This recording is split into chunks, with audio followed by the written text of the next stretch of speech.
Na początku była ciemność. Uczciwi, ciężko pracujący obywatele opuścili swój kraj, próbując odciąć się od zbyt natarczywej i pozbawionej skrupułów monarchii. Ten nowy ląd przyniósł nadzieję, drugą szansę na znalezienie szczęścia, miejsca, w którym rząd nie mógł bezkarnie okradać ludzi, gdzie mogliby być indywidualistami. Ludzie byli całkiem zadowoleni z Nowego Ładu. Ich król niestety nie. Przez krótki okres jego wysokość utrzymywał pewien poziom kontroli nad nowymi koloniami, nadzorując handel między nimi a matką Anglią, wciąż zgarniając cudze pieniądze. Jednak tym razem ludzie się zbuntowali. Ich walka o wolność pokazała im, ile warta jest niepodległość. 4 lipca 1776 roku zrobili to oficjalnie, przelewając swoje plany wyzwolenia na legendarny dokument. Nie musieli już słuchać swoich dawnych ciemiężców. Stali się panami własnego losu. Tego dnia Stany Zjednoczone stały się najfajniejszym miejscem na ziemi. Niestety nie świętowali długo. Król Jerzy rozpętał wojnę z wolnymi Amerykanami, wysyłając legiony swoich najlepszych żołnierzy, aby wykonali jego brudną robotę. Amerykanie znów zbuntowali się, tym razem z bronią w ręku. Woleli stracić życie niż wolność. Zasmakowali dobrego życia i nie było już odwrotu. Zjednoczyli się, walczyli z całych sił i udowodnili, że liczba nie jest jedynym warunkiem zwycięstwa. Brytyjczycy naciskali, a Amerykanie odpierali. Ochotnicy z całego kraju walczyli w obronie swojej wolności. Brytyjczycy, zorientowawszy się, że nie mają szans, uciekli jak banda cieniasów. Od tego momentu Ameryka stała się narodem, z którym nie warto zadzierać. Ale zagraniczni wrogowie nie byli jedynym zagrożeniem. Niektórzy z leniwych i mniej inteligentnych członków społeczeństwa uważali, że wolność powinna być prawem przyznanym tylko białym. I znów rozpętała się wojna. Los chciał, że ograniczone redneki dostały po dupie. W Ameryce niewolnictwo nie było już tolerowane. Postanowiono, że nikt nie powinien pracować na korzyść innego, że wszyscy obywatele powinni zapewniać siłę roboczą i środki niezbędne do utrzymania się. Zawarto więc pakt. Każdy obywatel USA obiecał, że będzie utrzymywał się sam, polegając na podatnikach tylko wtedy, gdy będzie to absolutnie konieczne. I znów zapanowała ciemność.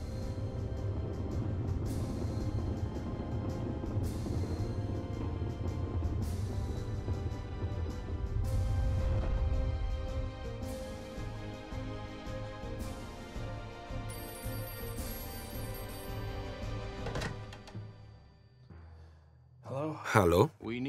Potrzebujemy pomocy. Zły ojciec znów uderzył. Zapłodnił jakąś bezrobotną nastolatkę. Nie mam siły na kolejną akcję. Władze nie mogą pomóc? Policja jest zajęta. Ta mała jest sama, przerażona i ma poważne kłopoty. Pochodzi z płodnej rodziny. Nie stać jej na pigułki a zły ojciec nigdy nie chowa miecza. I jeszcze jedna rzecz. To latynoska. Panie podatniku, jest pan tam? Halo? Podatniku?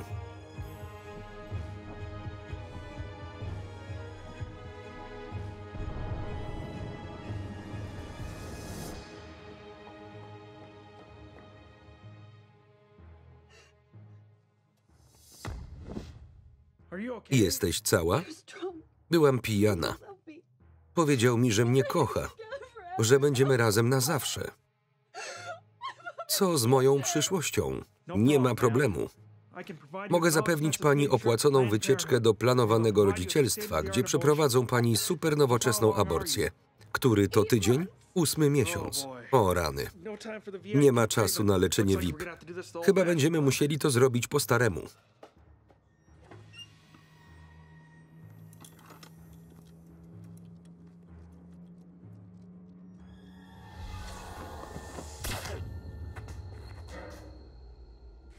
Chwila. Nie jesteś biedną latynoską.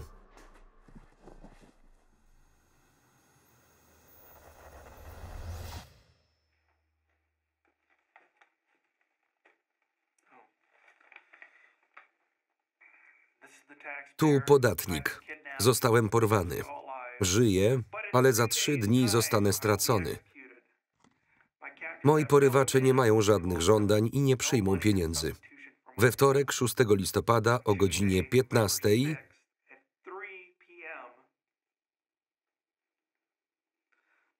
zostanie wykonany mój wyrok na waszych oczach. Mój przez U otwarte? Serio? To materiał z pierwszej klasy, proszę was.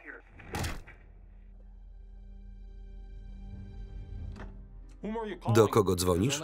Jest tylko jeden człowiek, który może pomóc w takiej sytuacji. Kto? Podatnik. Dobry pomysł. On będzie wiedział, co robić. Odbierz ten telefon. Co jest? Nie odbiera. Coś jest nie tak. Do kogo jeszcze możemy zadzwonić? Policja? Na pewno nie. Rząd? Rząd to my. Powinniśmy wiedzieć, co robić w nagłych wypadkach. Cholera. Co robimy, skoro nie ma podatnika? Wiem. Może podręcznik pomoże. Podręcznik. Są w nim rozwiązania dla każdej możliwej sytuacji. Dobrze kombinujecie. Spójrzmy.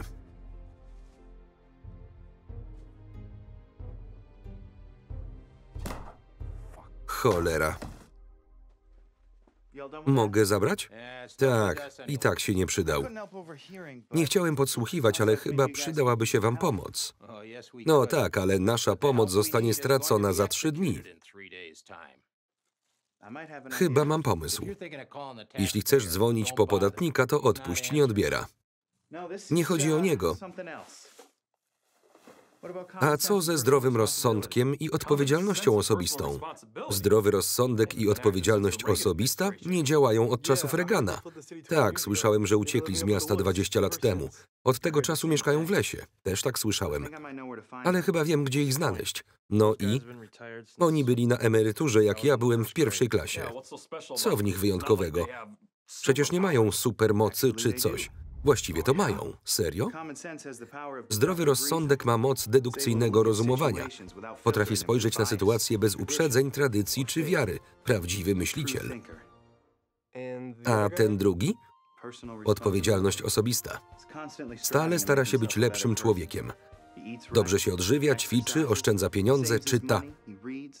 Jest w 100% całkowicie samowystarczalny i nigdy nie prosi nikogo o nic. Jesteśmy w kropce. Jeśli nie wiesz, jak dotrzeć do podatnika, to może być nasza jedyna szansa.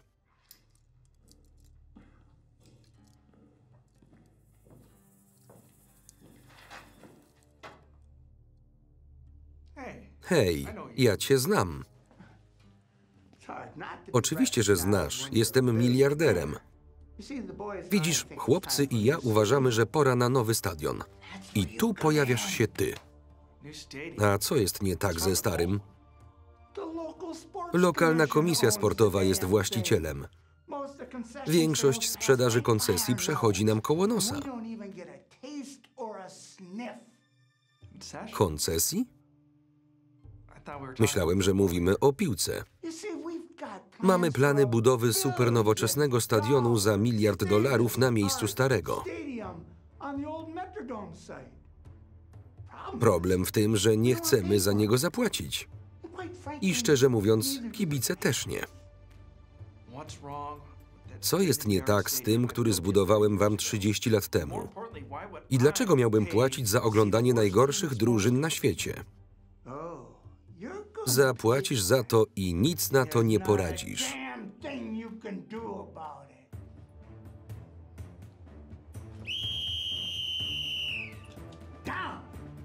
Gotowi na pozycję podanie. A teraz spot Panziego, kandydata na prezydenta w 2012 roku. Nadchodzi kandydat, który walczy dla was. On wie, co robić, gdy nastaje zły czas. Nazywa się Panzi. Pieniądze lubi wydawać. Następnie na bogatych ludzi winę zwalać. Okrada bogatych, a daje biednym. Ci drudzy darzą go wsparciem niezmiennym. Dick Penzi, kongresmen. I zatwierdziłem ten montaż. Zebraliśmy się tu dzisiaj, ponieważ stoimy w obliczu kryzysu, stale powiększającego się zagrożenia, jakiego ludzkość jeszcze nie doświadczyła.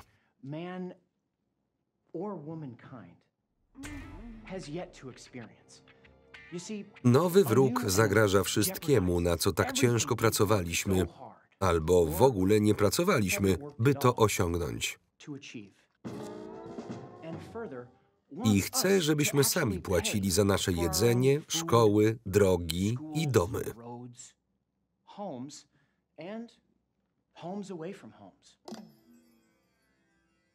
Ten wróg powie wam, że nie macie już nieograniczonych praw i wolności, że życie nie jest sprawiedliwe, że ludzie nie są równi.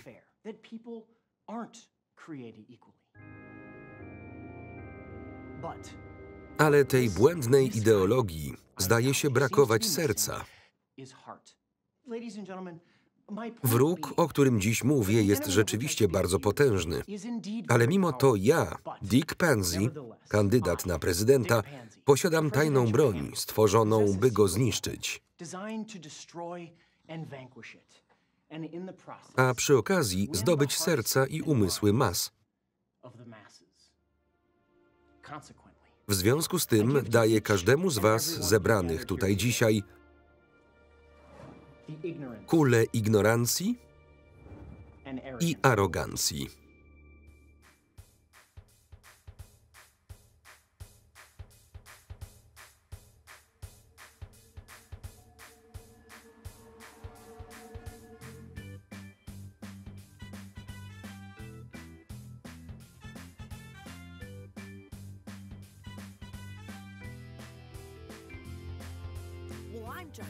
Na drodze w deszczu wyprzedzam powoli. Nie widzę tutaj żadnej świateł roli. Co to za gałka obok kierownicy? Po co mi OC do mojej audicy? Jeżdżenie jest trudne i skomplikowane. Mamy szyję z gumy, a mózgi zbyt małe. Jestem tu sama, całą drogą władam. Jadę samochodem, przez telefon gadam. Źli kierowcy są głupi. Opóźnieni. Patrz, wypadek. Znak koniec pasa ruchu mnie nie interesuje. Poza liniami i krzywo parkuje. Ogórki nie pasują do tego ciastka. Dwukropek nawias, dwukropek gwiazdka. Źli kierowcy.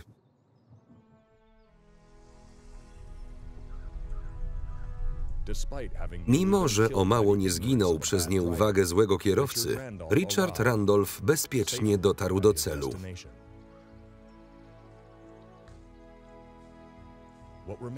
Pozostawało jednak pytanie, czy emerytowani superbohaterowie dadzą się namówić.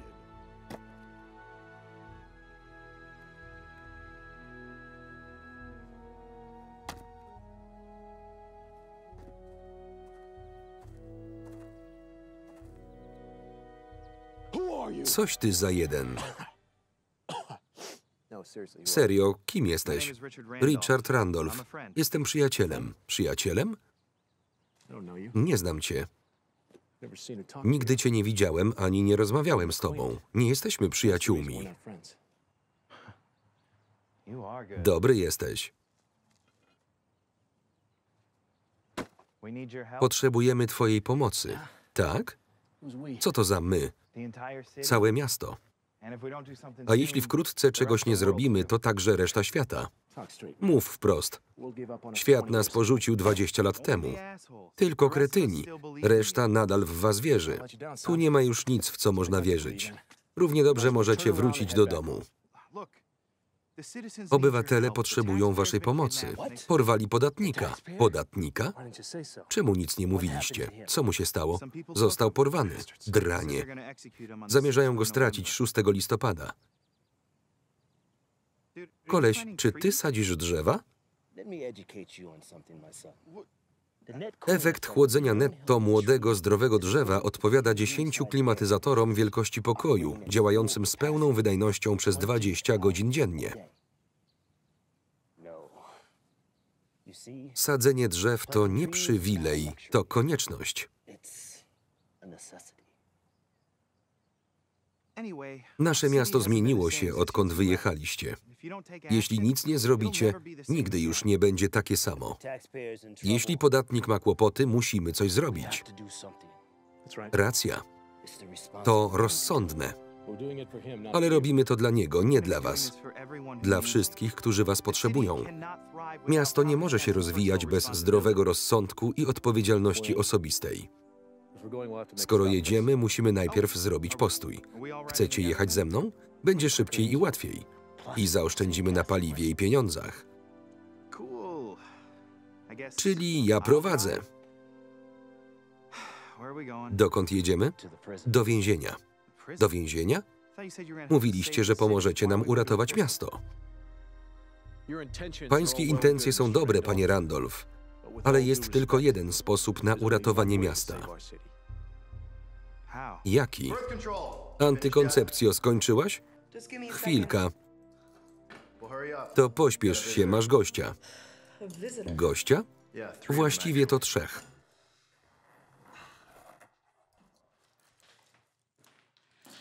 Zrobione. Skąd tak dużo wiesz o armaturze? Skoro nie można zapanować nad kranem, to trzeba odciąć rury.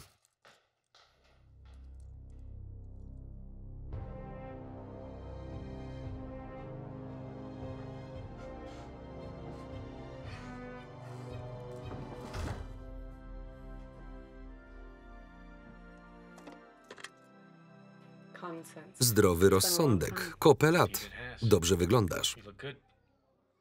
Do rzeczy. Republika ma duże kłopoty. Serio? Jest źle. Oni porwali podatnika. Kim są oni? Nie wiemy. Nazywają siebie sojuszem. Ludzie cię potrzebują. Ludzie? Ci, którzy wsadzili mnie tu za rozdawanie darmowych gumek na uczelni? Ludzie popełniają błędy, taka ich natura. Teraz potrzebują nas bardziej niż kiedykolwiek. Zbieramy zespół z powrotem do kupy.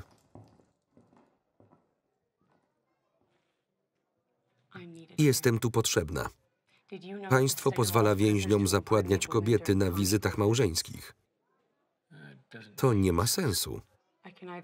Mogę albo zająć się potomstwem, gdy nieuchronnie tu trafi, albo rozwiązać problem, zanim się zacznie. Poza tym nieprędko stąd wyjdę. Richard Randolph pracuje dla burmistrza.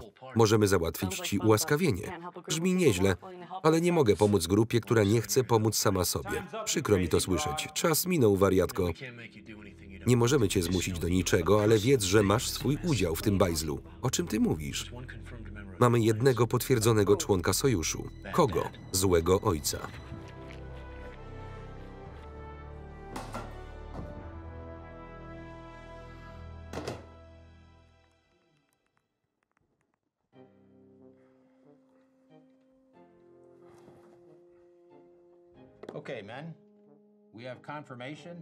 Zdrowy rozsądek i odpowiedzialność osobista zostały tymczasowo oddelegowane do walki o miasto. Antykoncepcja nie jest pewna. Przepraszam, że przerywam, ale co się stało z Theodorem? Ministerstwo Pracy stwierdziło, że nasze praktyki zatrudniania nie są zgodne z ich standardami. Został zastąpiony przez kogoś o innym odcieniu skóry. Może jaśniej. Mieliśmy za dużo białasów. Słuchaj, dostaniesz swój hajs. Mam teraz prawdziwą pracę. Więc zamieniłeś Theodora na czarnego? Poznajcie Theo. Dostanę zaliczkę? Czyli zatrudnianie kogoś, bo jest czarny, jest mniej rasistowskie niż niezatrudnianie kogoś, bo jest czarny?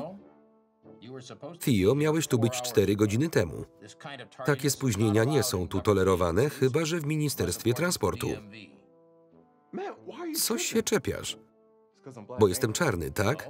Czepiam się, bo jesteś spóźniony. Tymczasem w kryjówce złoczyńców. Jak już mówiłem, pozostajemy okręgiem wyborczym, narodem. Pańska kawa, 1 śmietanka, 2 razy cukier. Mówiłem 2 śmietanki, 1 cukier. Sebastian? Tak. Koniec krawata poniżej klamry. Przepraszam. Czy on tu jest konieczny? Przecież on tylko śpi. A myślałem, że ja jestem leniem. Pieprzeni nielegalni imigranci. Chryste, nie gadaj tak. Nie obrażaj Boga. Nieładnie tak mówić. I to nie jest nielegalny imigrant, tylko Amerykanin bez papierów. Jakim cudem ten bełkoczący imigrant w ogóle się tu znalazł? Ja czekałem 2 lata, a ten po prostu przeskoczył przez płot i oto jest? Sojusz, z którego uciekł, jest skorumpowany, niebezpieczny i zrujnowany. Z jego fatalnymi nawykami nie ma co oczekiwać lepszych wyników.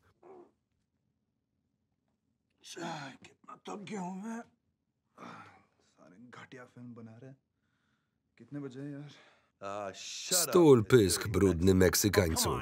Przestań go obrażać. Jest z Meksyku i jest pokryty brudem.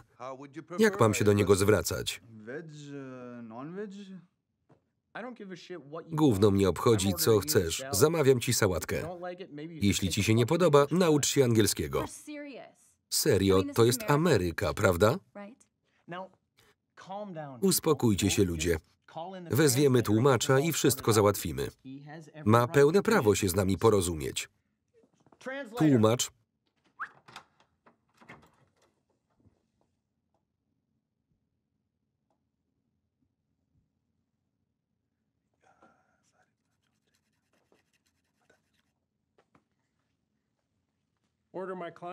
Klient chce gulab jamun i ekstra curry.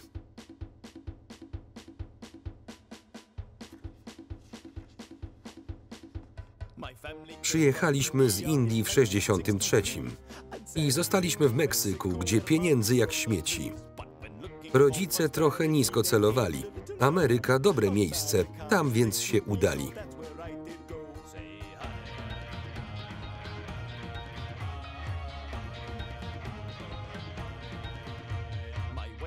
Z żoną pracowaliśmy, dziecko urodziła. Szybko nam kraj Ameryka zastąpiła. Lekarz gratis, szkoła gratis. Tu można się rozwinąć, przestać alienować, choć dla imigranta język trudno opanować. Kiedy śpiewam, o tłumacza proszę. Ile za to płacę? Nawet nie 2 grosze. Mówili o asymilacji, lecz nie zrozumiałem, więc ja moją kulturę im pokazałem.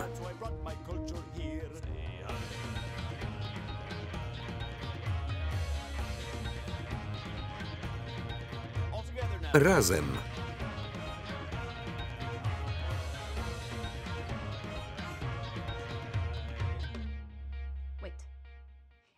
Jeśli jest nielegalnym imigrantem z Meksyku, ale jest Hindusem, to nadal jest poprawne politycznie? Dobre pytanie. Wciąż możemy się z niego śmiać? Tak. Nie, nigdy nie powinieneś żartować z nikogo poza republikanami. Ci bezduszni, rasistowscy dranie.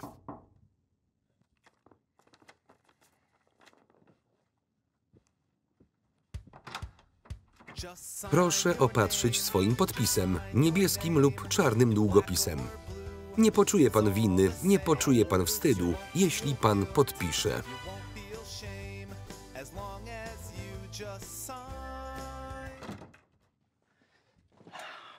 Jedzenie przyszło.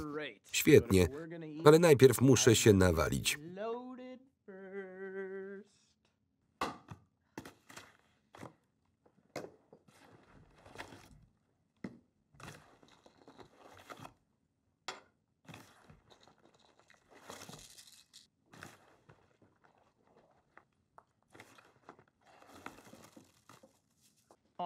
Daj spokój, nie rób tego sobie. Martwimy się o ciebie. Wszystko gra.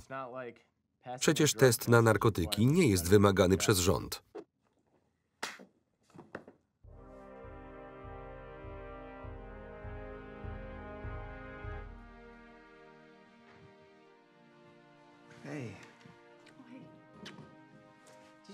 Wiesz, że twoje zdjęcie było dzisiaj w wiadomościach? Serio? Jak wypadłem? Co jest, Richard? Czy zdrowy rozsądek i odpowiedzialność osobista naprawdę wracają do nas? Mam nadzieję. Będą dziś w mieście. Umieściłeś ich w hotelu? Jeśli można tak to nazwać. Odpowiedzialność osobista nie lubi marnować pieniędzy. Jak ty się w ogóle w to wplątałeś? Nie wiem, po prostu byłem w odpowiednim miejscu i czasie. Nie mogę o tym mówić. Jak twój dzień? Nie wiem, dlaczego w ogóle jestem nauczycielką. Bo masz dar. Wierz mi, te małe gnojki nie zasługują na mój dar. No rany, co tym razem? Mają to gdzieś. A ich rodzice najwyraźniej też. Ale kiedy te dzieciaki wracają do domu z dwójkami na świadectwach, to ja jestem ta zła. Zawsze trzeba na kogoś zwalić.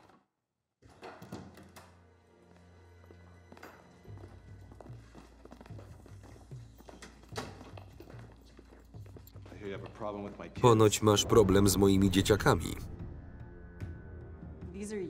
One są twoje?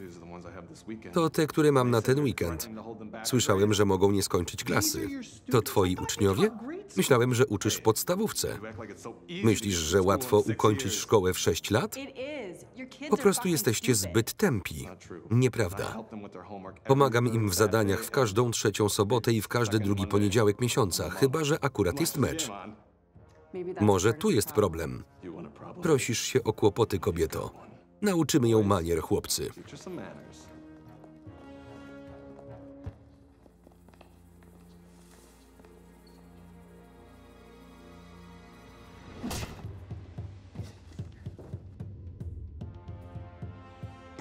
Antykoncepcja. Stańcie za mną. Nie powinnaś była wracać. Zabij ich wszystkich.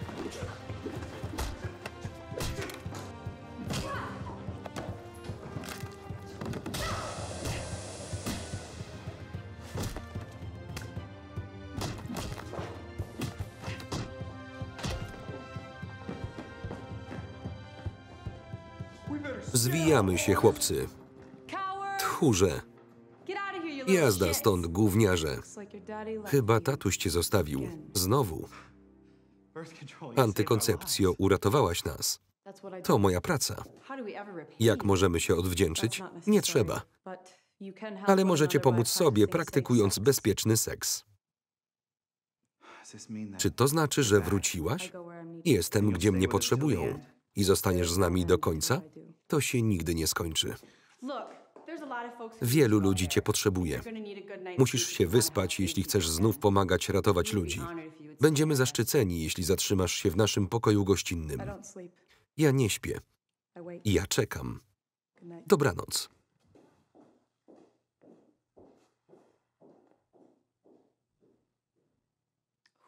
Kto to był?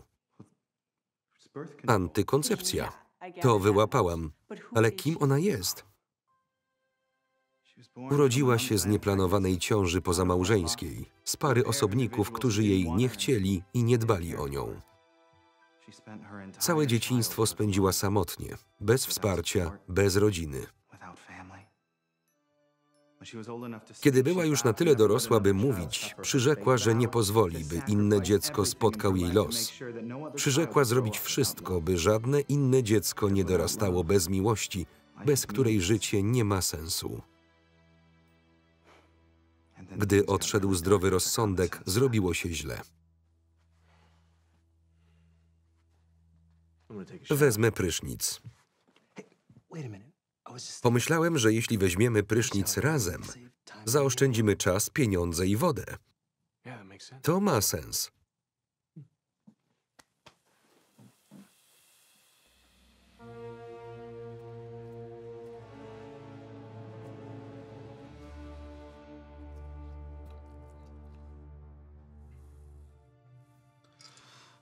Co tym razem?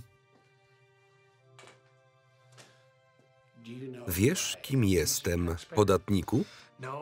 Nie, ale wyglądasz mi na dupka. To się okaże. Wiesz, dlaczego tu jestem, podatniku? Będziesz mnie bił jak poprzedni typ? Przeciwnie.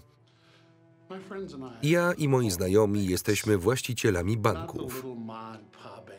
Nie takie małe jak dekady temu, ale olbrzymie, globalne banki. Jeszcze kilka miesięcy temu mieliśmy wszystko. Pieniądze, kobiety, jachty, narkotyki.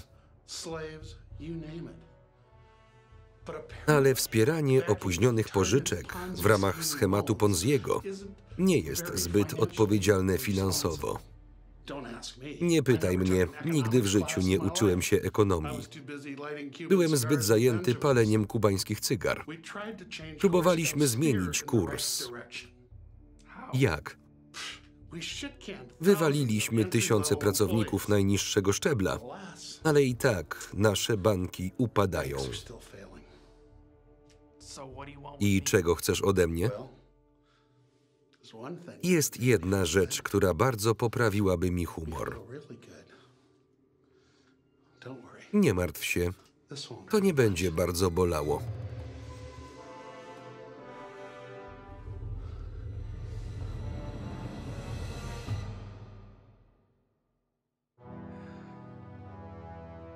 Witam panów. Nazywam się agent specjalny Walter Kilgore z ASS. Zajmuję się obłąkanymi kryminalistami. Tylko nimi? Zombie też. Ale ostatnio żadnego nie widziałem. A wy? Co dla nas masz? Dzięki zaawansowanym technikom stalkingu na Facebooku, grupa antybohaterów znana tylko jako Sojusz zebrała wszystkich swoich członków. Jak już wiecie, grupa ta wzięła do niewoli podatnika i nie jest skłonna do jakichkolwiek negocjacji. Zanim omówimy skład tej grupy, musimy najpierw ustalić źródło tych działań. Źródło? Na przestrzeni dziejów ludzkości złe zachowania były spowodowane jedną z dwóch podstawowych wad charakteru – arogancję i ignorancję. Masz na myśli… Tak jest. Dupki i idioci. Weźmy takiego Dicka Ponziego, znanego jako polityk. Ponzi promuje sprawiedliwość i równość, a mimo to jego majątek netto szacowany jest na 12 milionów dolarów. Czy to nie ironia?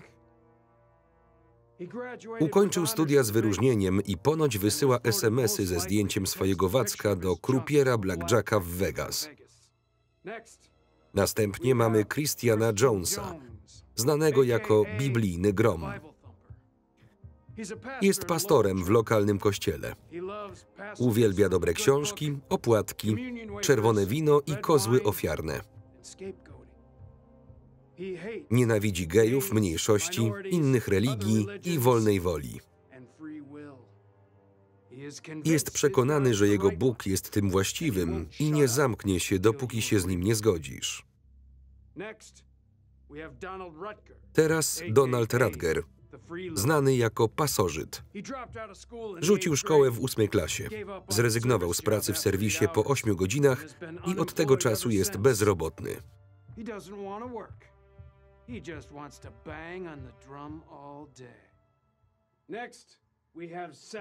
Sakar Rodriguez, nielegalny imigrant z Mexico City. Chce mieć wszystkie prawa i korzyści, jakie mają Amerykanie, ale nie kiwnie nawet palcem. Wreszcie mamy Lię Lash. Co z nim? Piękna kobieta jest jak kryptonit dla zdrowego rozsądku. Zakłóca jego proces myślowy. To ma sens. Dlaczego? Jest jeszcze trzecia przyczyna złych zachowań u ludzi, ale dotyczy ona tylko chromosomu Y, czyli u mężczyzn? Zgadza się. Uczucie i zainteresowanie pięknej kobiety są ważniejsze niż jedzenie, woda czy pieniądze. Seksapil zniszczył więcej istnień niż ospa, polio i dżuma razem wzięte. Dobrzy, ciężko pracujący faceci zmieniają się w kretynów z dnia na dzień, nawet z powodu samej szansy na seks. A kobiety wciąż narzekają, że na świecie nie ma już miłych facetów. Powinniśmy ruszać. Popieram, ale najpierw poszukajmy wsparcia. Co masz na myśli? Nie działamy już od bardzo dawna, wsparcie się przyda. Każdy dobry superbohater potrzebuje pomocnika. Na marginesie, gdzie jest toaleta? Na końcu korytarza po lewej. Postaraj się celnie strzelać. Dlaczego? Pan pilnujący toalet ma temperament.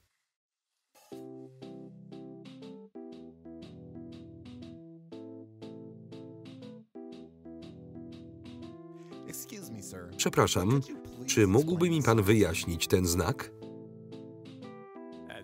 Oczywiście. Do muszli nie trafia przez Wacka małego. 2 kawałki urwij, pechowy kolego. Smrodliwej bomby pozbądź się młody, aktywując strumień czystej, zimnej wody. Gdy to prawo złamiesz, karę wnet dostaniesz. Dostaniesz w nos, taki już twój los.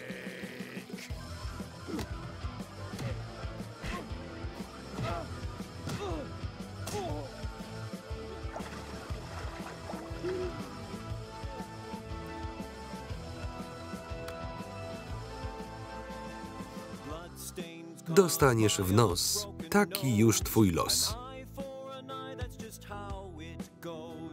Sprzątanie jest łatwe, mój czysty kolego. 2 kawałki urwij, nie trzeba trzeciego. Do kosza wrzuć ręcznik papierowy, inne miejsca wybij sobie z głowy. Nie warto żyć w brudzie, myjcie się ludzie. Gdy to prawo złamiesz, karę wnet dostaniesz.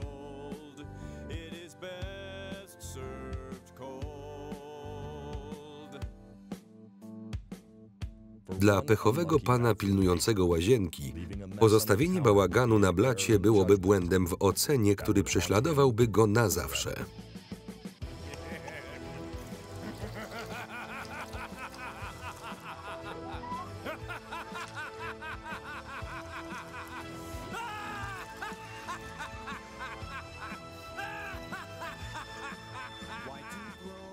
Czemu stare chłopy zaliczają takie wtopy? Święcie przekonani, że ich gówno w ogóle nie wali.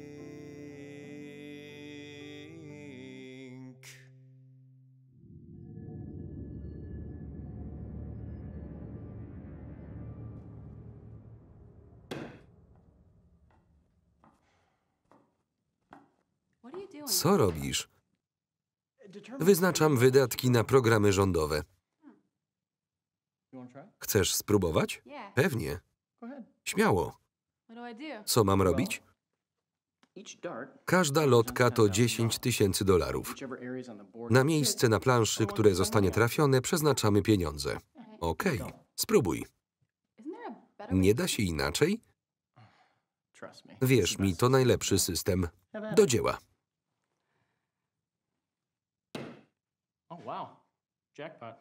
Nieźle, brawo. Skąd pochodzą te środki? Od podatnika. Wiem, że go nienawidzimy. Ale czy naprawdę trzeba go zabijać? Nie potrzebujemy go? Naucz się mierzyć wysoko, mała. Po co zadawać się z małym ułamkiem, skoro można mieć wszystko? 30% to dużo mniej niż 100%, prawda? Tylko poświęcając go i rozdzielając jego władzę, możemy naprawdę wyrównać szanse. Ci bez pracy są zależni od tych, którzy ją mają, A z kolei ci, którzy mają szczęście być zatrudnieni, mają obowiązek pomagać tym, którzy mieli mniej szczęścia. Fuj. Cholera znowu. Ohyda. Dalej czytasz tę głupią książkę? Miałeś nie czytać o duchach przed snem. Ta książka została napisana tak dawno temu i została przetłumaczona tyle razy, że nikt już nie wie, o czym jest.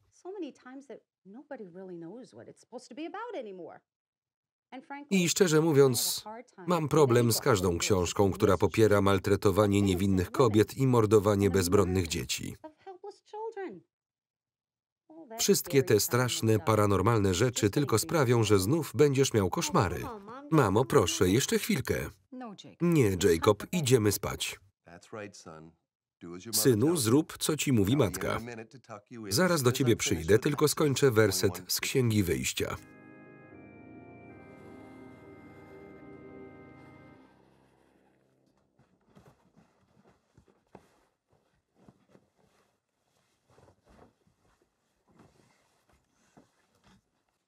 Tato, czy Boogeyman istnieje?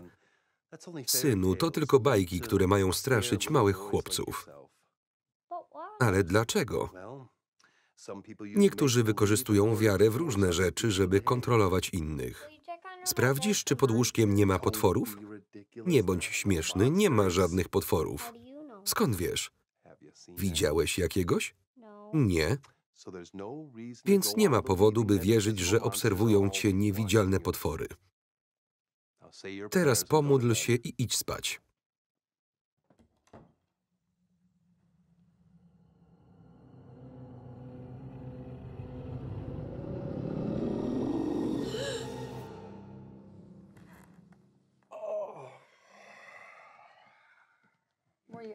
Udało się go położyć? Tak, da sobie radę. Żeby tylko nie czytał tych strasznych opowiadań. Ma wyobraźnię, nie? Ma i to mnie martwi. Kiedyś zda sobie sprawę, że niektóre części jego życia są zmyślone. Wtedy dopuści do siebie Boga. Zawsze umiesz mnie pocieszyć. Dziękuję, kochanie. Nie dziękuj mi, tylko miłości, którą Jezus wlał w moje serce.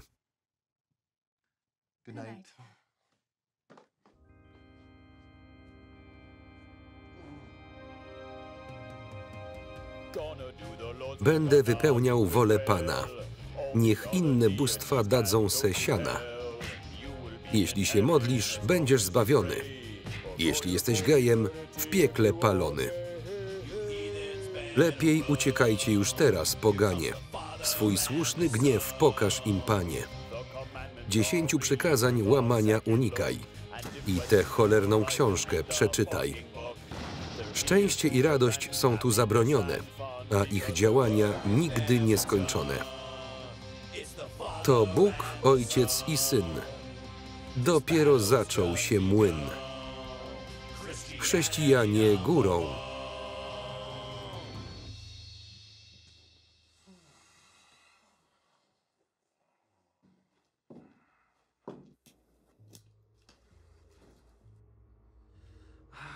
Dobra, co tym razem? Czy tak się wita człowieka, którego karierę prawie zniszczyłeś? O czym ty bredzisz? Nie znam cię. Andy Takerson. Jestem prezesem firmy samochodowej z Detroit, która odniosła kiedyś wielki sukces. Chyba nie Particular Motors. Tak jest. A ci panowie tutaj byli moimi konkurentami.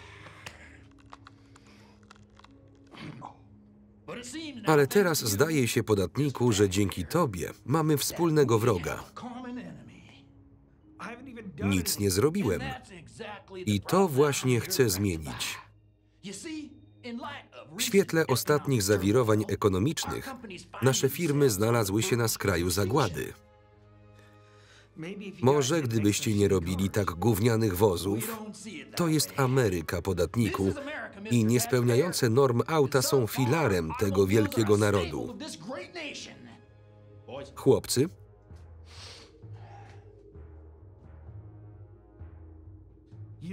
Nawet nie wiesz, co robisz. Wiem dokładnie, co robię. Jeśli nie możemy utrzymać się dzięki przeciętności i złym praktykom biznesowym, będziemy potrzebować pomocy. I tu właśnie wkraczasz ty. A kto nie udźwignie konkurencji, zginie. Dofinansowanie to koło ratunkowe dla tych, którzy czują, że toną. Ponieważ chyba nie doceniasz sytuacji, w jakiej znajduje się dziś Particular Motors, będziemy musieli ci to trochę zademonstrować.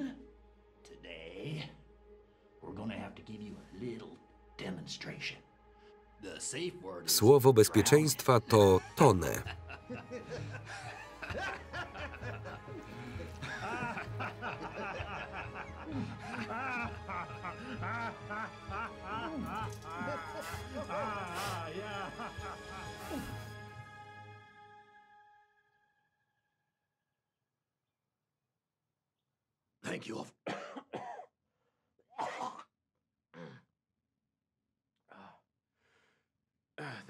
Dziękuję wszystkim za dołączenie do nas. Jestem zdrowy rozsądek. To odpowiedzialność osobista, obok antykoncepcja i Richard Randolph. Zorganizowaliśmy to spotkanie w nadziei na znalezienie jednego lub wielu pomocników. Jakieś pytania? Co oferujecie?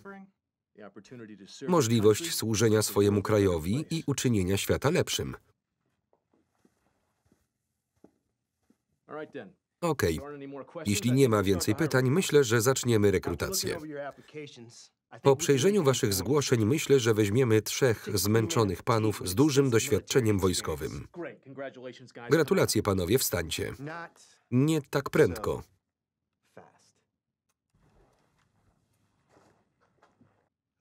A ty kto? Pracuję dla Ministerstwa Pracy. Muszę upewnić się, że wasze praktyki zatrudniania są uczciwe i zgodne z prawem. Chronię mniejszości, kobiety, niepełnosprawnych i osoby o innej orientacji. Spoko. To prywatny występ. Nie potrzebujemy pomocy rządu. Przeciwnie. Istnieje protokół, którego należy przestrzegać. Dobra, idziemy na wojnę i zabieramy 3 żołnierzy. Zauważyłem, że twoi 3 rekruci to biali mężczyźni. Wszyscy, którzy odpowiedzieli na wezwanie, byli biali. Do tego mamy już kobietę i czarnego. Jeśli nie możesz dać mi innego czarnego, daj geja. Rozumiem, że wypytałeś ich o preferencje seksualne. Jakie to ma znaczenie? Podejście typu my nie pytamy, wy nie mówicie jest dawno nieaktualne. Kto z was jest gejem? Raz na studiach zwaliłem konia jednemu kolesiowi po pijaku. To się liczy? Nie bardzo. Byłem kiedyś w trójkącie z kobietą i innym kolesiem. Mogę być trochę gejem. Lepiej, ale to nie to. Raz przypadkowo kliknąłem na jedną z tych homo stron porno. Zajęło mi kilkanaście sekund, żeby to wyłączyć. Ktoś przebije 10 sekund gejowskiego porno? Ja. Co za żenada. Dzięki za przypomnienie. Prawie zapomniałem o ustawie o niepełnosprawnych. Kaleka wyglądałby naprawdę dobrze na papierze. Są tu jacyś inwalidzi?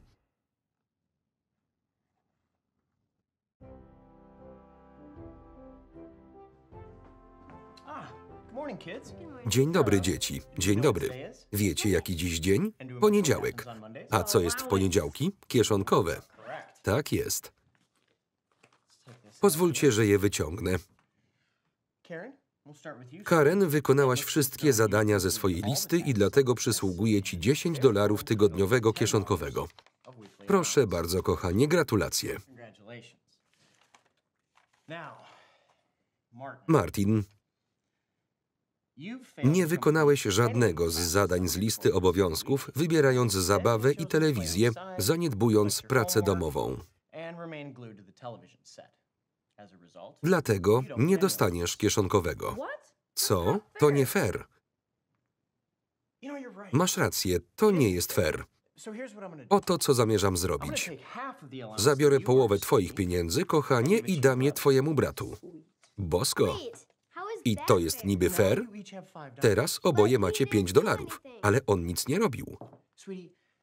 Kochanie, to jest transfer dochodów. Kiedy dorośniesz, zrozumiesz, że tak właśnie kręci się świat. A teraz weźcie plecaki i idźcie na autobus. Nie chcę, żebyście się spóźnili do szkoły. Miłego dnia, dzieciaki. Pamiętajcie, że was kochamy.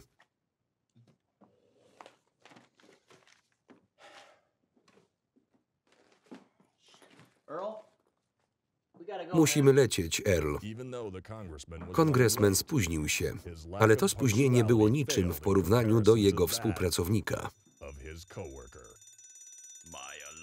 Mój budzik co dzień o 6 dzwoni. Modlę się, by moje smutki odgonił. Ale o pracy myśleć przestaję i w łóżku cały dzień zostaje.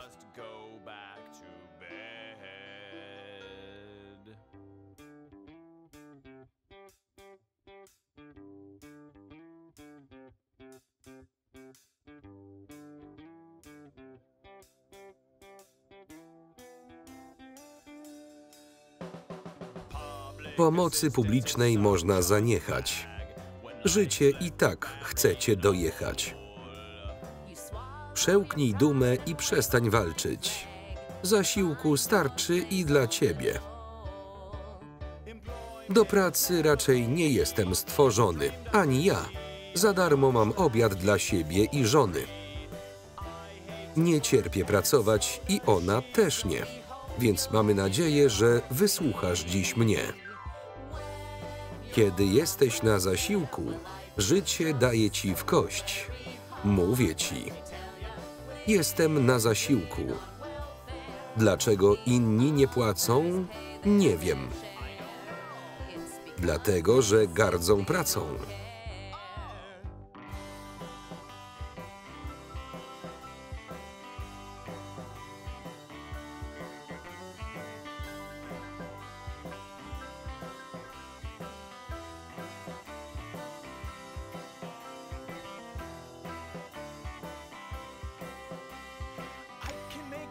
W tym kraju mogę wszystko.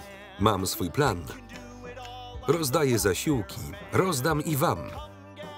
Chodźcie tu, nie bójcie się. Na pieniążki doczekacie się.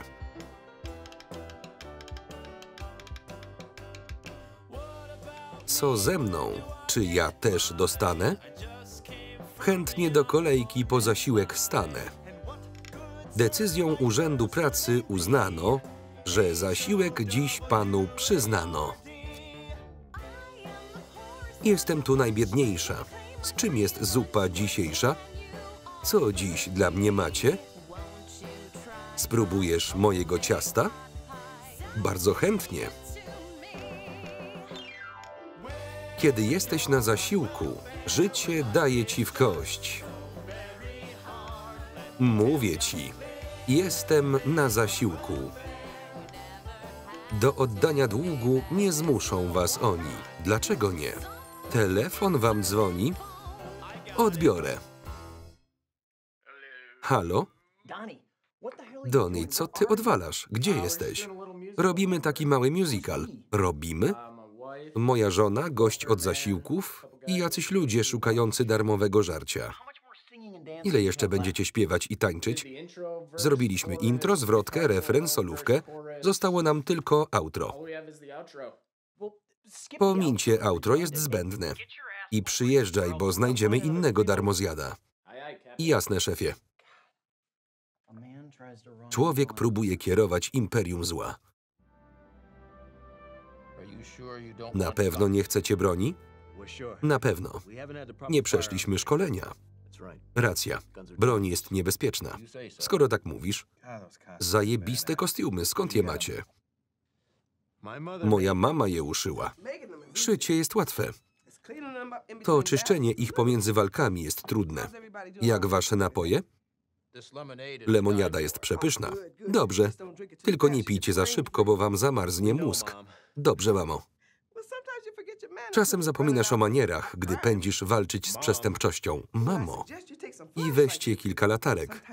Jak będzie ciemno, musicie coś przecież widzieć. Mam rację. Nic mi nie będzie. Trzymaj je z dala od twarzy, kochanie. Możesz oślepnąć. Mamo, robisz mi wstyd. Więc ta kobieta stworzyła osobistą odpowiedzialność. Nie było to łatwe. Nie urodził się taki. Wymagało to wiele pracy i cierpliwości. Opłaciło się. Twoje matkowanie stworzyło największego superbohatera, jakiego widziało to miasto. Lepiej mu idzie ratowanie ludzi niż sprzątanie pokoju. Dzięki, mamo. Wybacz, skarbie. Wy sobie tu rozmawiajcie, a ja przyniosę kanapki. Słuchajcie. Sojusz będzie oczekiwać na rozkazy w głównym holu na 3. piętrze. Jeśli uda wam się tam dostać, zneutralizujcie ich. Podatnik jest ponoć przetrzymywany na samym dole. Przemówienie Panziego zostanie wygłoszone w audytorium na głównym piętrze. W pobliżu jest winda serwisowa. Musimy go powstrzymać, zanim zrobi pranie mózgu tłumowi.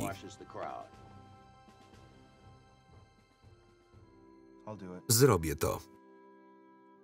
Jesteś pewien? Tak. Chciałem pomóc i to się nie zmieniło. Szlachetna decyzja. Musisz być szybki. Jeśli pozwolimy mu skończyć przemowę, tłum zwróci się przeciwko nam.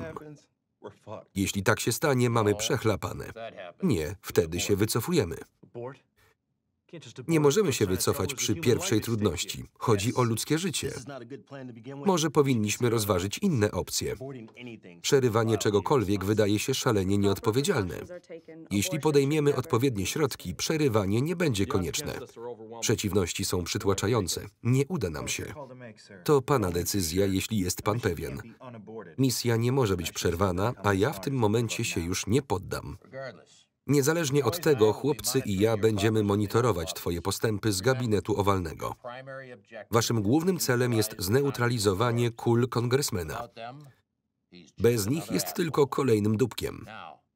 Jakieś pytania? Komu kanapeczkę? Pycha. Tylko jedzcie nad talerzykiem, żeby nie nakruszyć. Dobrze, mamo. Pamiętajcie, żeby popijać wodę. Pomaga na trawienie. Mamo. I Darnell, nie możesz tak wyjść. Twój pasek nie pasuje do butów. Mamo. Robimy szybki lunch, potem skopiemy kilka tyłków. Tymczasem w kryjówce złoczyńców. Skoro już wszyscy tu jesteśmy, możemy zacząć. To jest Ronald z marketingu. Jest tutaj, aby pomóc nam znaleźć naszą tożsamość. Jutro, wraz z egzekucją podatnika, będziemy organizować nasz pierwszy w historii publiczny zlot. Do 7 listopada wszyscy będą wiedzieć, kim jesteśmy. Dlatego konieczne jest, abyśmy wybrali fajną nazwę. Ronald? Dziękuję. Podstawą każdego udanego biznesu jest stworzenie nazwy, którą ludzie będą pamiętać, jak Coca-Cola czy Budweiser. Ich nazwy są synonimami ich reputacji. Częścią skutecznej nazwy marki jest jednak stworzenie tożsamości, która nie tylko brzmi dobrze, ale też szanuje ludzką wrażliwość.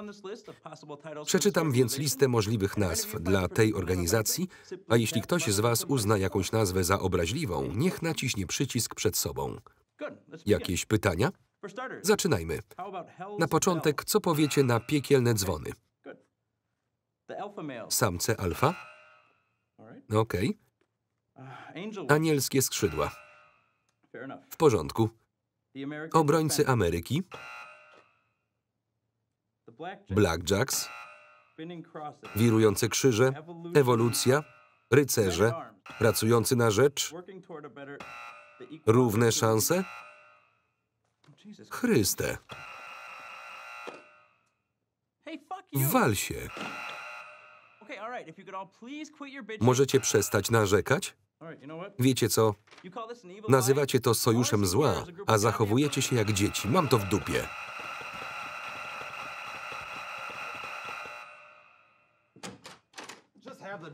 Wiem tylko, że potrzeba 2 osób, żeby zajść w ciążę. Więc jesteś tak samo winna jak ja. Nie ma mowy. Mogę co najwyżej dorzucić się do aborcji. I tak nie byłaś taka dobra. Wiesz co? Jeśli masz z tym problem, zwróć się do podatnika. Wiesz, co jest najlepsze w mężatkach? Nie próbują cię wciągnąć w związek. To jest zebranie czy coś?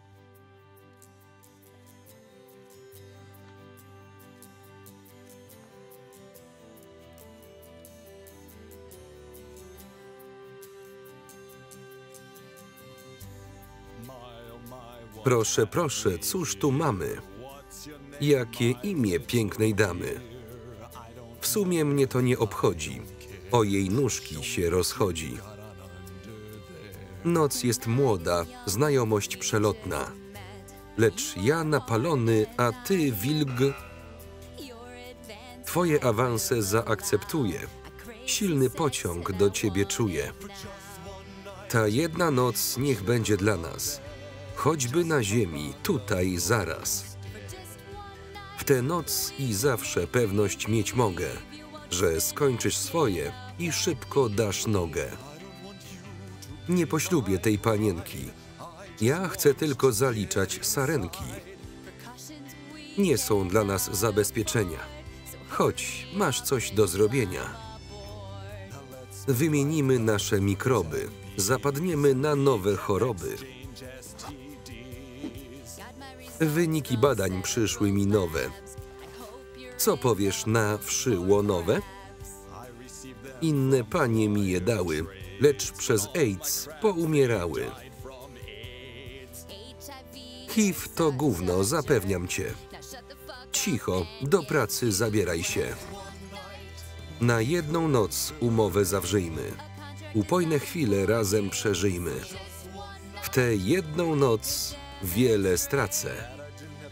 Za randkę ja nigdy nie płacę. Kilka stęknięć i koniec, basta. Napalony przyjechał do miasta. Do 10 policzę i oddech wstrzymam. Zaraz znowu ją wydymam. Przez tę jedną noc będziemy na zmianę poprawiać sobie od dywanu ranę. Przez tę jedną noc wymyślać możemy 1000 pozycji, aż się zajedziemy. Ty spełniony, lecz nie ja. Za trudna dla nich jest ta gra. Niżej. Teraz dobrze?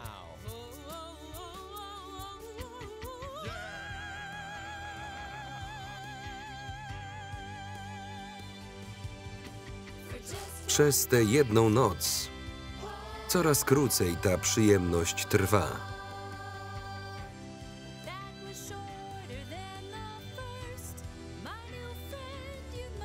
Czy z tobą na pewno wszystko gra?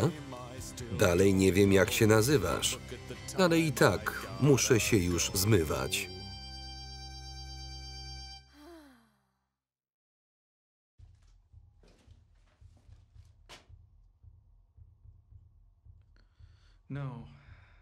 Tylko nie to. Zostawcie mnie w spokoju. Podatniku, nazywam się Terence Milan i jestem ze Związku Zawodowego Nauczycieli w mieście. Rozumiem, że ma pan jutro ważny dzień. Zdenerwowany? Mnie już nic nie zdziwi.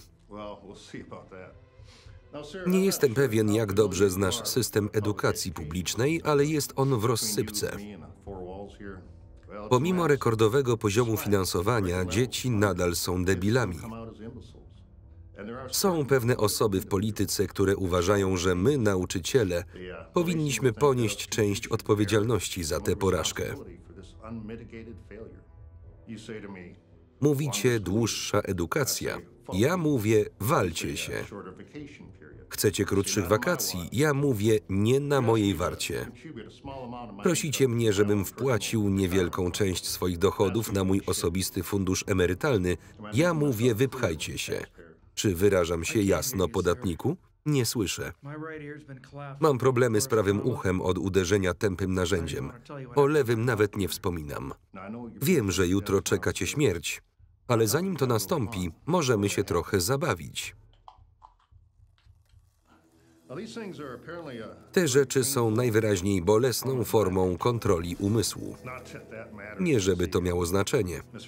Podatniku, ja niczego od pana nie chcę. Chciałem popatrzeć, jak się pan męczy. A teraz przygotuj się, bo będzie bolało jak cholera.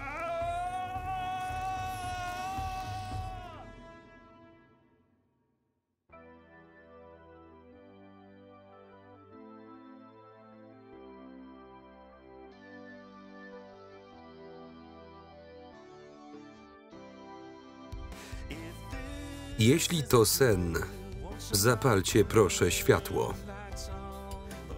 Lecz jeśli to sen, zabrnęliśmy tu łatwo. Pod moimi stopami całe miasto śpi, lecz sen jego mieszkańców ledwo się tli. Chcę poczynić własny krok. Wierzcie, jest tu straszny mrok.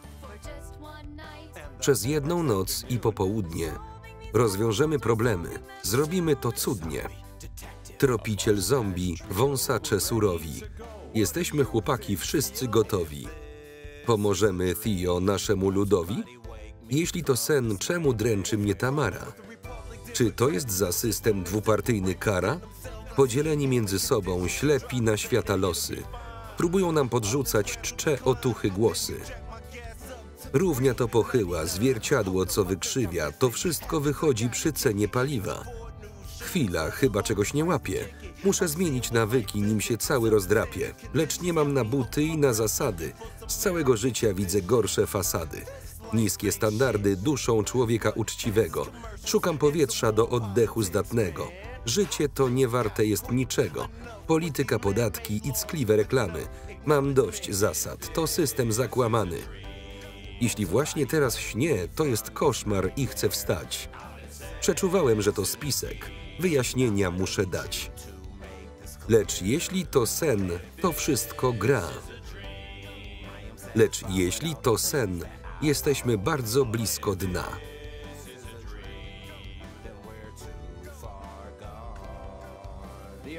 Theo, nie śpi, zaczyna się. Kongresmen Pansy przemówi do swoich zwolenników po raz pierwszy od objęcia urzędu. Temat tej konferencji trzymany jest w tajemnicy, ale wielu urzędników wierzy, że będzie to długo oczekiwana kandydatura Pansy'ego. Pansy byłby zaledwie drugim białym prezydentem od 2000 roku i choć nie wiemy nic o jego polityce, to jasne jest, że jest idealnym człowiekiem na to stanowisko. Oczekuje się, że patriotyczni zwolennicy pojawią się w rekordowych ilościach, ponieważ niezależnie od jego zasług i intencji, ludzie uwielbiają słuchać polityków mówiących o rzeczach. Przy wsparciu czarnych, latynosów i gejów może to być kluczowa noc dla Pansy'ego i jego obozu i chociaż z pewnością będzie mówił to, co jego bezmyślni zwolennicy chcą usłyszeć, to na pewno będzie to noc, której szybko nie zapomnimy. Panie i panowie, Dick Pansy.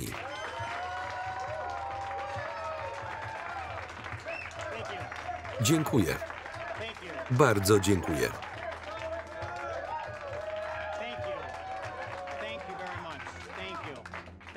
Bardzo dziękuję.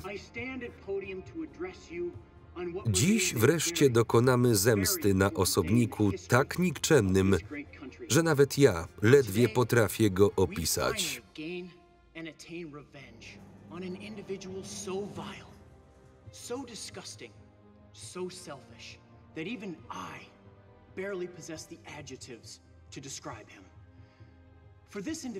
Ten człowiek otrzymał w życiu wszystko, podane na srebrnej tacy od momentu wyjęcia go z łona matki. Tragiczne jest to, że nawet biorąc pod uwagę to łatwe, uprzywilejowane życie, nadal nie chce działać w sposób hojny, gdy nawet najbardziej zasłużona osoba zwraca się do niego z prośbą o pomoc. Świetna przemowa. Dobry jest. Staję dziś przed wami, aby przypomnieć, że istniejemy nie jako naród jednostek, lecz jako rodzina. Wielka rodzina.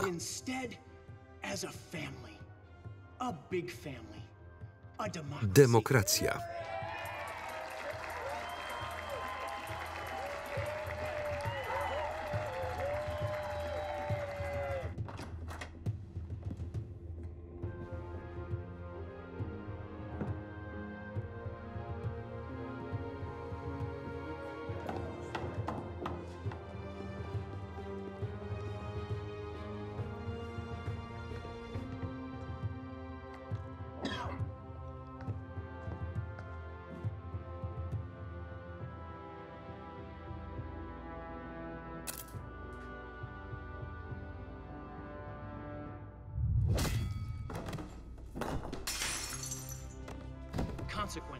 Dlatego moralnym obowiązkiem jednostki, dziś należycie odnotowanym, pozostaje pomaganie i wspieranie takich ludzi jak my.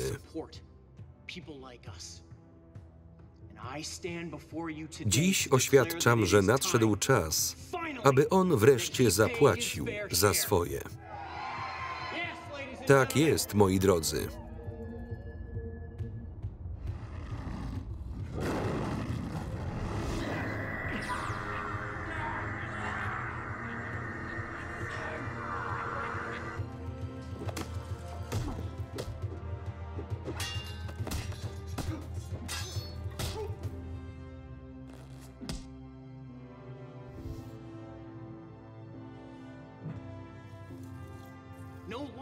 Przestępcy finansowemu się świetnie powodzi, a my z niepokojem czekamy na ochłapy z jego stołu. Teraz zadaję sobie pytanie, czy to wydaje się wam słuszne? Nie. Zrobimy coś z tym? Tak. Nie. Nie. Cóż. Kto, jeśli ja, kandydat na prezydenta Dick Pansy, powinien coś powiedzieć?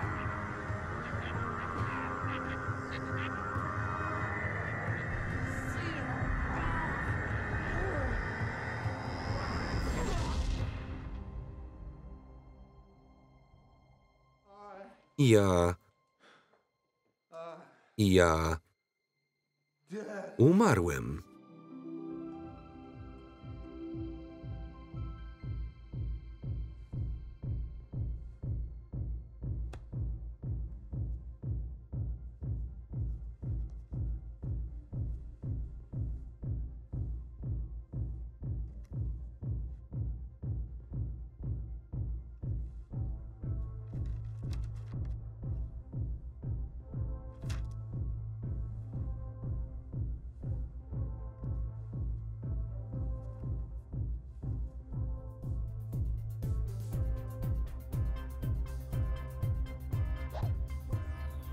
Słodki panie.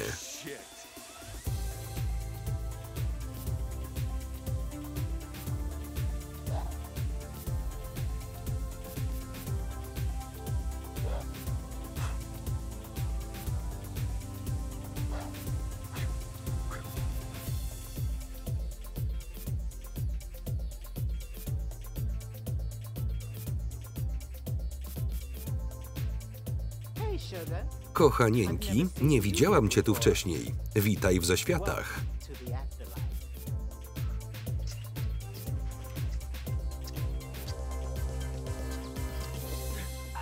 Fuj, Chryste.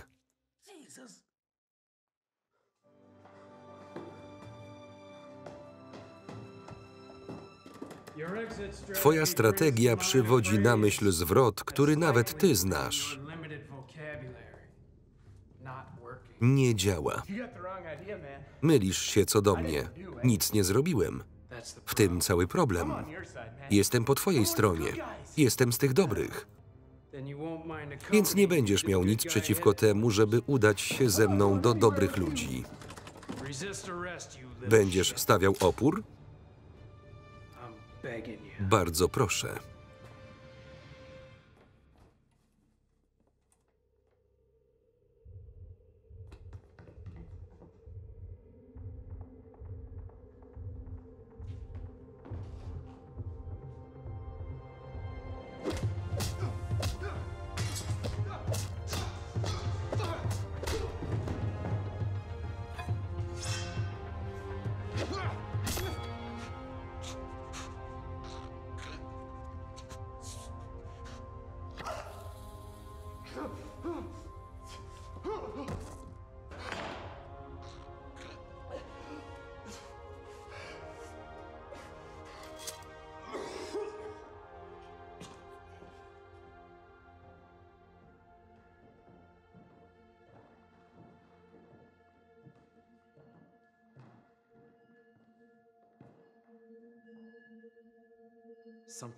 Coś tu nie gra. Cicho tu. Zbyt cicho.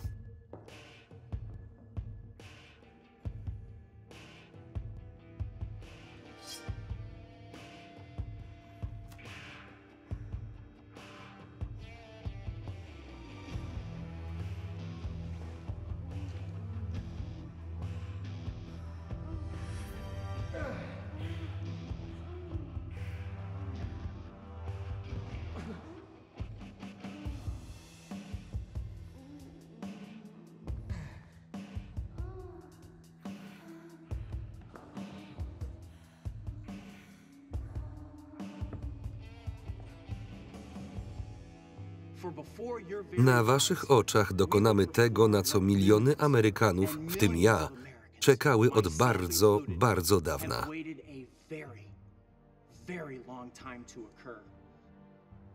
Oto bowiem na oczach całego świata ostatecznie i bezlitośnie ukrzyżujemy amerykańskiego podatnika.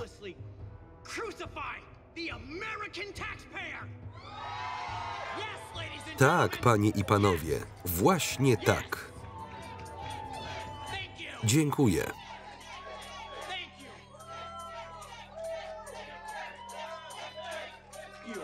Pięknie, dziękuję. Co? Jestem tam i jeśli was zobaczę, jesteście skończeni. Skarbie, jak wypadłem? Byłeś wspaniały.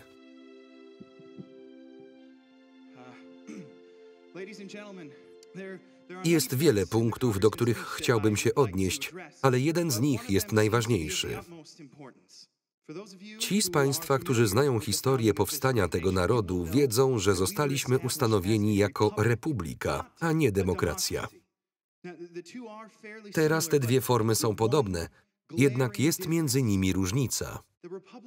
Republika ma łagodzić kaprysy większości i unikać pochopnych decyzji podejmowanych przez rządy tłumu, chroniąc jednostkę. Co jest? Jego sukces nie ma związku z moralnością ani z obowiązkiem. On jest tylko jednostką. Wyłącz mu mikrofon, która dzięki ciężkiej pracy i cierpliwości zgromadziła pewien majątek. To nie są nasze pieniądze, tylko jego.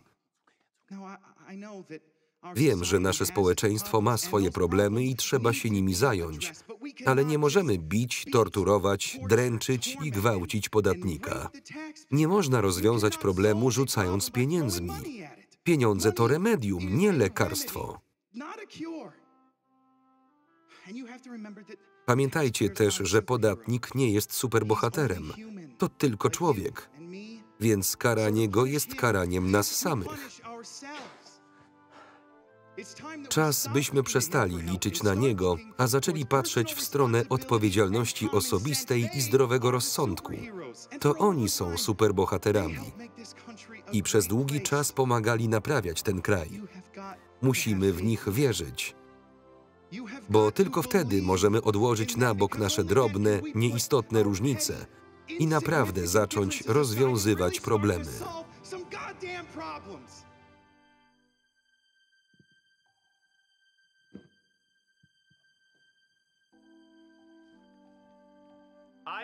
Wierzę w zdrowy rozsądek i odpowiedzialność osobistą. Wierzę w zdrowy rozsądek i odpowiedzialność osobistą. Wierzę w zdrowy rozsądek i odpowiedzialność osobistą.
U państwa Randolph pojawił się nowy poziom szacunku.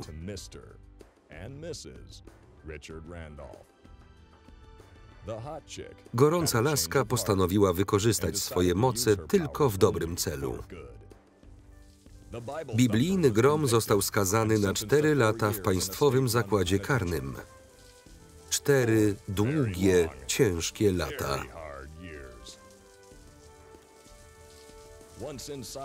Po wejściu do ośrodka odkrył jednak, że czasami zakazany owoc smakuje najlepiej.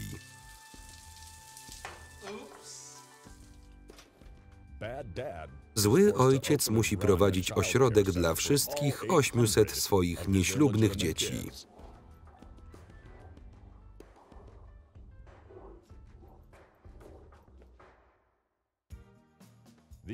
Imigrant został zmuszony do pracy w biurze imigracyjnym. Tam poczuł zimne ukłucie ironii.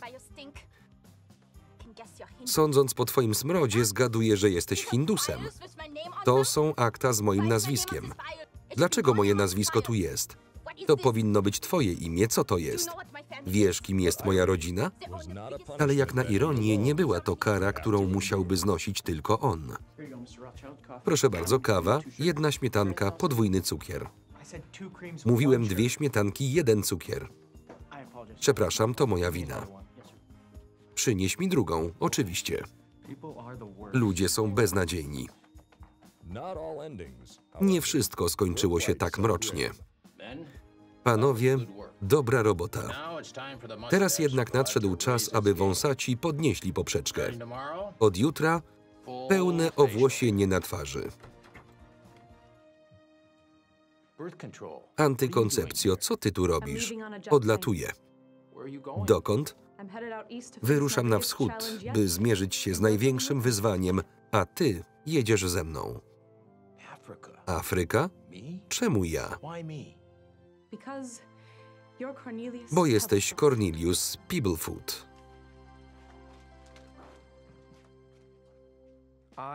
Kocham gościa. Zdrowy rozsądek i odpowiedzialność osobista wrócili do pracy. I po raz kolejny sprawili, że Stany stały się najfajniejszym miejscem na ziemi.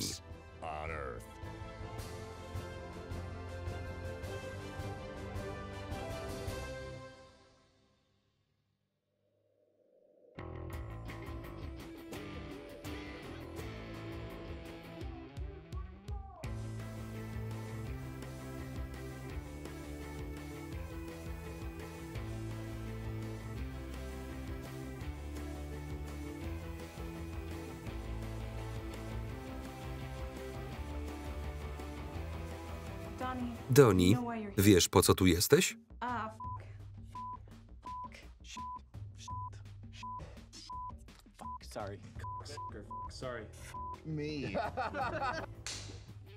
Stawiasz się, gnojku? Nie ma problemu. Mogę zapewnić pani super nowoczesną aborcję.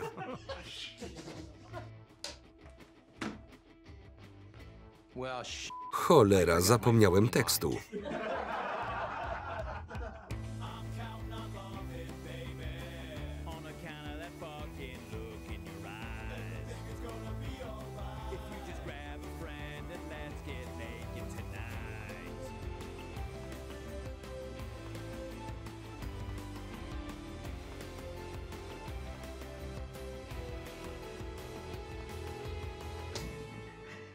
Tylko pamiętajcie, żeby jeść nad talerzykiem, żeby nie było, nie nakruszyć, no wiecie.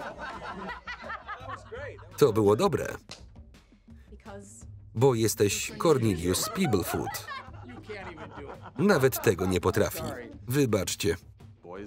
Chłopcy, nauczcie ją manier.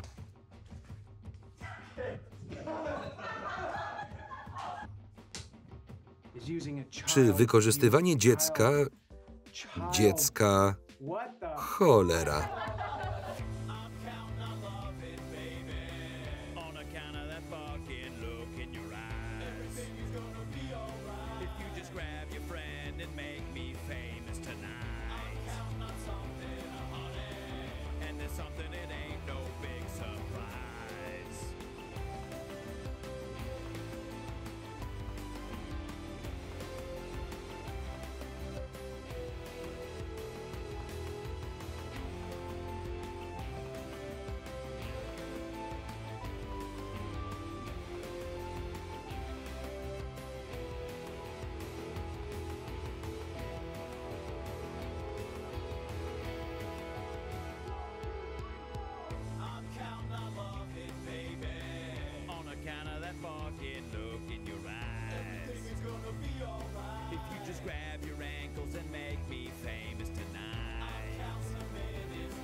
I was chilling with my boys, had the nutsack, so we started asking. Maybe wrong, we didn't get along. Wasn't before long that they started drafting. Now we're sitting here in deployment action, playing these funny games while Uncle Sam's laughing. Hardy, hard, we're driving a tank car, trying to avoid these ghosts. Pac-Man, someone show me a sign.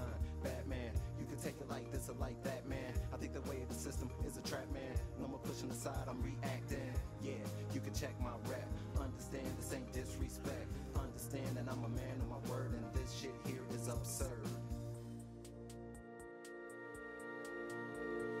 You tell lies, and you say no, but when it all adds up in the end, what have you done for me? 'Cause we need peace to set us free. So when it all comes down in the end, what have you done for me? There were days when I was barely keeping on. You turned something that was right into wrong.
Donnie,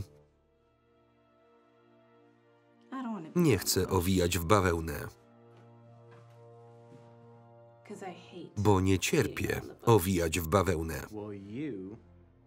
Nie masz nic na mnie, więc jestem wolny.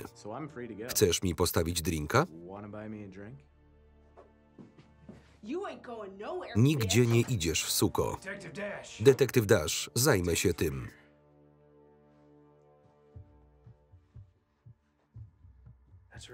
O tak.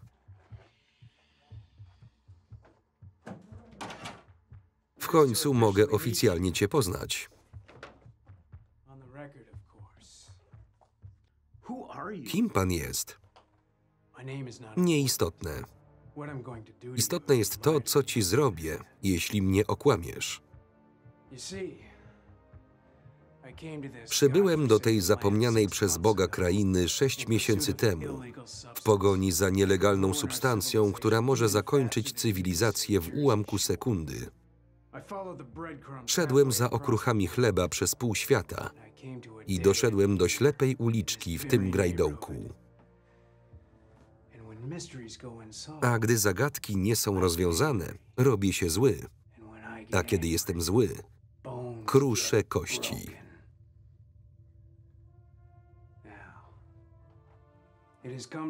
Dowiedziałem się, że lokalny dystrybutor tych psychodelicznych przysmaków wykorzystuje papierowe figurki robione przez dzieci, aby ukryć swoje narkotykowe biznesy.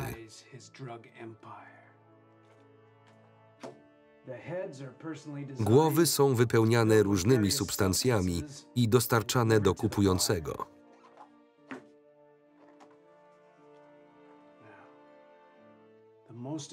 Istotne w tej sprawie jest to, że głowy te wykazują uderzające podobieństwo do tych znalezionych na miejscu zbrodni.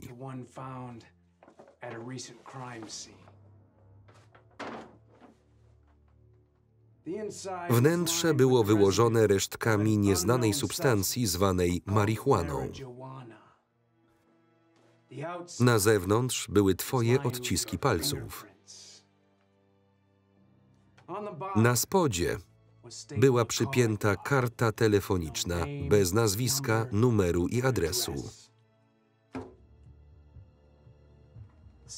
A więc, panie Rutger, co może mi pan powiedzieć o tym bandycie?